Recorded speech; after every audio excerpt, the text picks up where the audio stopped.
is the last league match that is happening, semi-final and then final. कोई भी जब event शुरू होता है इंतज़ार आपको ये होता है कि कौन होंगी वो टॉप 4 और कौन होंगे आपके फाइनलिस्ट और फिर कौन बनेगा चैंपियन. सो यस, वो घड़ियाँ कुछ थोड़ी सी दिन की बात है, काफ़ी करीब है, मगर इस वक्त it is India versus Netherlands at Bengaluru. और बेंगलुरु में इस वक्त इंडिया ने जो है जो एक्सपेक्टेड था कि जी इतना ही टोटल होगा, बहुत ज़्यादा रन्स बनाएंगे, वो बहुत ज़्यादा रन्स यहाँ बनते हुए दिख रहे हैं. It is the 49th over right now and 393 for the loss of 3 wickets India ने बनाया है. दो कि अभी भी इफ़ यू आस्क मी तो विराट कोहली स्लो खेले, शायद वो और थोड़ा सा एक्सेलरेट करते थे और ज़्यादा पुश कर सकते थे इस टारगेट को. But yes, all in all good performance आखिरी लम्हात and then they get ready to play the semifinal versus New Zealand.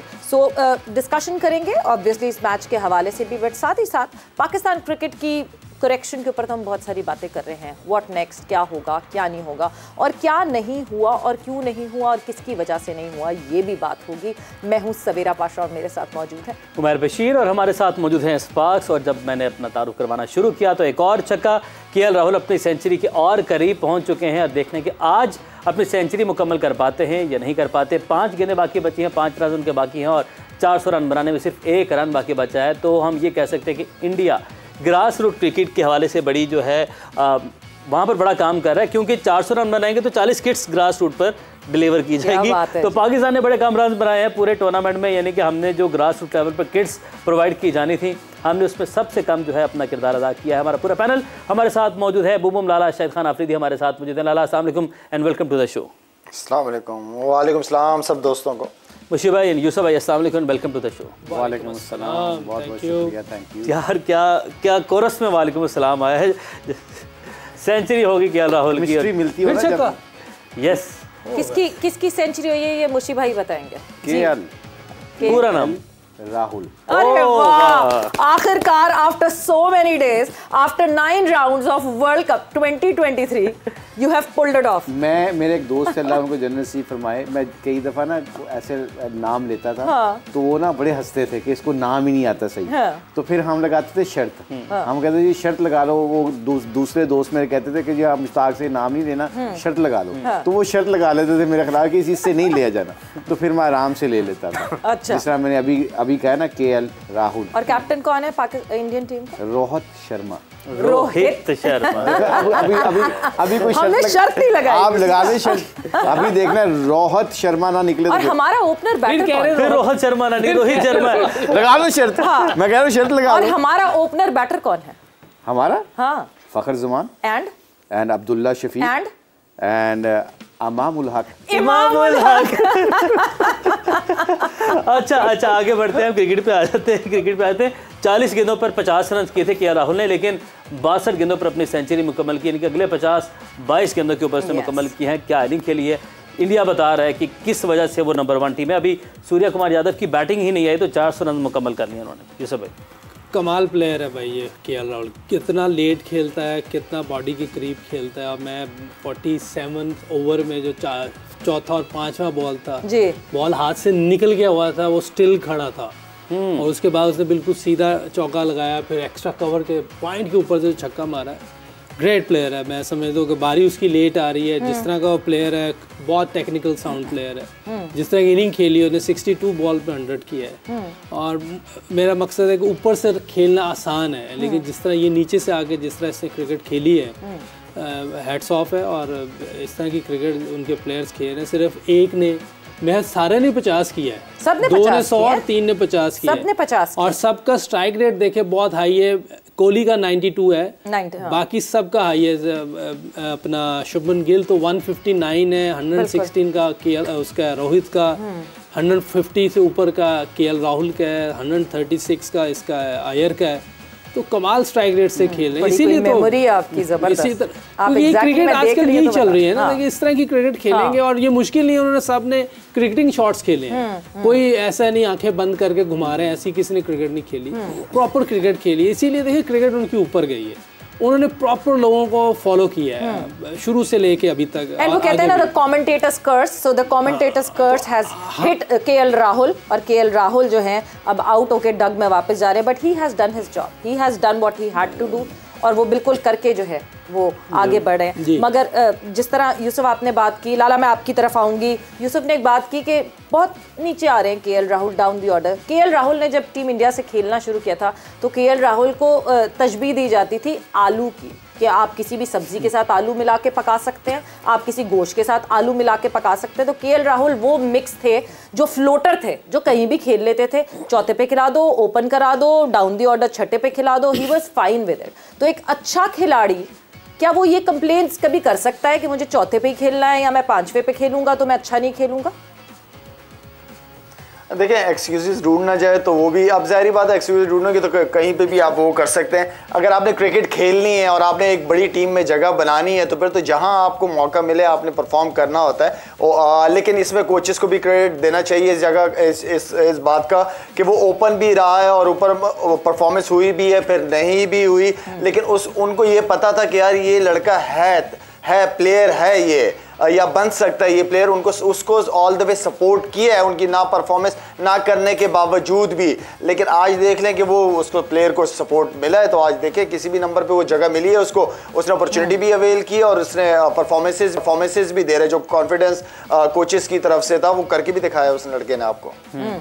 So ji target सामने आ चुका है और 411 रन्स का टारगेट सेट किया है इंडिया ने नेदरलैंड्स के लिए। दो कि नेदरलैंड्स ने अपनी कैपेबिलिटी के हिसाब से बहुत ज़्यादा खुद को पुश करने की कोशिश तो की, मगर जितनी इस वक्त वेल फॉर्मेडेबल टीम इंडिया हुई भी है उसके खिलाफ पुश करना खुद को मुश्किल है। So 411 is the target that India has set for Netherlands. Mushi भाई कमिंग टूवर्ड्स यू, और जिस तरह लाला ने बात की कि सपोर्ट किया कोचेज़ ने और कोचेज़ ने सपोर्ट दिखाया, बड़ा ब्लीक टाइम गुजरा केएल राहुल का, इंजरी से वापस आए, नहीं रन हुए, कुछ नहीं हुआ, मगर ये जो आए है टू जस्टिफाई कि किस प्लेयर पे कितना टाइम लगाना है, वो उसका कैसे पता चलेगा? आई थिंक ये सबसे इम्पोर्टेंट चीज़ है किसी भी मैनेजमेंट की, कंसिस्टेंसी की, कि आप जब तक अपने प्लेयर्स के फेलियर को हैंडल नहीं करते, उसके फेलियर को ऑन नहीं करते, तो फिर आप कामयाबी को भी ऑन नहीं कर सकते। और इन लड़कों को पता चल गया कि ड्राविड हो गया या जो इनका कप्तान है रोहित शर्मा है, इन्होंने ऑन किया इनको। अब कितना लंबा पीरियड गया इसके ऊपर फेलियर का, उन्होंने इसको हर जगह पे हर नंबर पे खिलाया। उसके लिए दो चीज़ें बड़ी ज़रूरी हैं नज़र रखने के लिए, एक दिलेरी और एक अच्छी टेक्निक। जब एक प्लेयर में ये दो खूबियाँ होती हैं ना, कि बंदा दिलेर भी हो और वो अपना वो एक्सक्यूज़ भी ना ढूंढ रहा है, जैसे शायद ने कहा कि वो ओपन पे कराओ, ठीक है मैं टीम के लिए ओपन पे खेलूंगा, मैं ओपन पे, फिर उसको दूसरा लड़का आ जाता है वो चौथे नंबर पे खिलाना है, पांचवें नंबर पे खिलाना है, क्योंकि जैसे यूसुफ ने कहा है ना कि उसकी टेक्निक बहुत सॉलिड है। और जिन लोगों की टेक्निक अच्छी होती है ना, उसको किसी भी नंबर पे आप खिला लो। अभी एंड में छिक्के भी मार रहा था, मैं ये देख रहा था छिक्के उसके कितने क्लीन छिक्के मारे उसने। इसका मतलब है कि that guy can be a good hitter. Why? Because technically he is sound. When your technique is solid you can play on any number. इसलिए ये जो बात हम कर रहे थे कि ऐसी नज़र होनी चाहिए, टेक्निकल प्लेयर लें। मॉडर्न डे क्रिकेट क्या है कि आपकी हिटिंग भी अच्छी हो, आप गैप में खेलते हो, आप फिट हो, सारी चीज़ें आप, ये मॉडर्न डे क्रिकेट है। बल्ला घुमाना मॉडर्न डे क्रिकेट नहीं है। वो ठीक है एक अल्फाज चल रहे हैं, वो अपनी जगह है, लेकिन टेक्निकल जब तक नहीं होंगे, अभी उसने छक्के दिखाए हैं, आयर ने छक्के दिखाए हैं, ऊपर से शुभमन गिल ने मारा है, रोहित शर्मा ने मारा है, ये सारे प्लेयर जो है प्रॉपर प्लेयर हैं। तो ये मॉडर्न डे क्रिकेट ये है। आपको आज के दौर के हिसाब से अपने आप को गैप में खेलना आना चाहिए। आपके पास फिटनेस होगी तो वो बाउंड्री पार भी जाएगा छक्का। बिल्कुल टाइम अच्छा करेंगे। सईद भाई की इतनी बाजू थी तो इतने बड़े बड़े छक्के मारते थे। तो ये भी तो मेरा मकसद है कि टाइमिंग और आपके अंदर एबिलिटी हो, टेक्निक हो, आप छक्का मारना कोई मुश्किल। आजकल तो वैसे 54-57 की बाउंड्री है या 64 की होगी ज्यादा। तो छक्के लगाना कोई मुश्किल काम नहीं, लेकिन आपको एग्जीक्यूट सही करना आना चाहिए कि आपने खेलना कहाँ है। बॉलर को पता हो कि यार ये सामने जो खेल रहा है ये मुझे कहीं भी शॉट मार सकता है, उसको भी बॉलिंग करते हुए मुश्किल हो, तब जाके आप मॉडर्न डे क्रिकेट के हिसाब से चलेंगे। और ये हमें निचले लेवल से ऊपर लानी पड़ेंगी। 90 फर्स्ट क्लास मैचेस खेले में केएल राहुल ने, 121 लिस्ट ए मैचेस हैं एंड T20s 212 T20s खेले में। सो रिगरसली डोमेस्टिक में खेलते हुए आए। लाला वैसे तो हमें कोई अफर्मेशन की ज़रूरत नहीं है, इंजमामुल हक की बात करते हैं हम जिस तरह के वो प्लेयर थे, बट सौरव गांगुली ने एक बहुत अच्छी बात की इंजमामुल हक को लेकर कि वैसे तो लगता था कि he so slow while playing, but जब एक फास्ट बॉलर उनको बॉलिंग डालता था तो ऐसा लगता था कि बॉल स्लो हो जाती थी। He had so much time there. तो हम जब क्वालिटी की बात करते हैं, क्वालिटी आना वो बंद हो गई या हमने उन लड़कों पे नजर ही डालना बंद कर दी जिनके पास इस तरह की क्वालिटी है? सवेरे जो इंसी भाई का मेरा एक्सपीरियंस रहा है ना, क्योंकि मैंने उनके साथ ओपन भी किया और बीच में भी खेलता रहा हूँ, जितना तेज फास्ट बॉलर होते थे उतना ही मजे से वो खेलते थे। वो जो मीडियम पेसर टाइप के, वुड वगैरह टाइप के जो बॉलर थे ना, वो उन्हें ज्यादा तंग कर रहे होते थे और हमें अच्छे लग रहे होते थे वो। तो इंसी भाई की ये क्लास थी माशाल्लाह से, बहुत जबरदस्त प्लेयर रहे। एक पूरी यूनिवर्सिटी पाकिस्तान के पास बैट्समैनों के लिए पड़ी हुई है।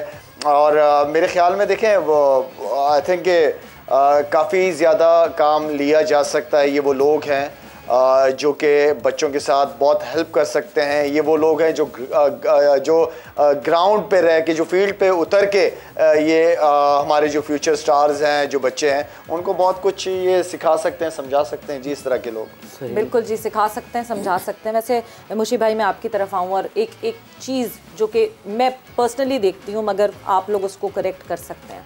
हमारी जो 92 की टीम थी, उसके जो प्लेयर्स थे, मेरे ख्याल से इस क्रिकेट को बेहतर करने में सबसे बड़ा रोल उनका होना चाहिए था, जो शायद कंप्लीटली अदा नहीं किया सबने। I think very valid question. I think उसमें हम सबको अपनी गलतियां तस्लीम करनी चाहिए। जब जितने भी दुनिया के, ऑस्ट्रेलिया के एक्स क्रिकेटर्स देख ले, Langer, Steve Waugh, Ricky Ponting, एक ही ड्रेसिंग रूम में 3 बंदे बैठे होते थे। Langer was head coach, Steve was consultant, Ashes की बात कर रहा हूँ, इंग्लैंड में मैंने देखा उनको, और जो रिकी पॉन्टिंग था वो बैटिंग कोच था।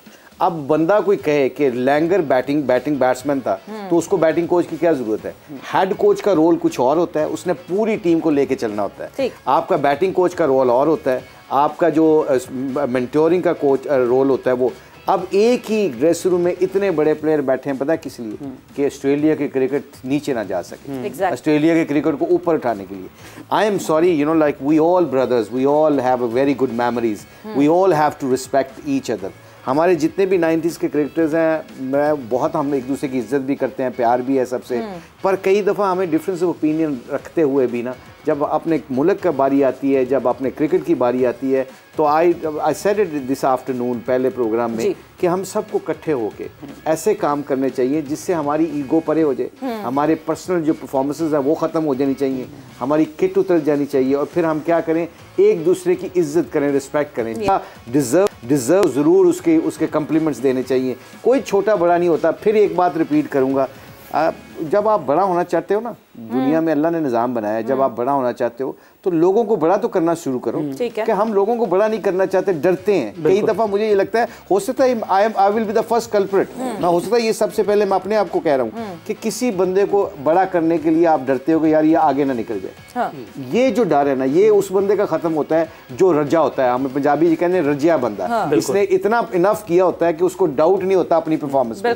जब बंदा अपनी परफॉर्मेंस पे डाउट करता है और अपने पास में रहता है, तो फिर पता क्या होता है, फिर वो ना, वो उससे गलतियां होती रहती हैं, वो उसी में रहता है। तो आई एम सॉरी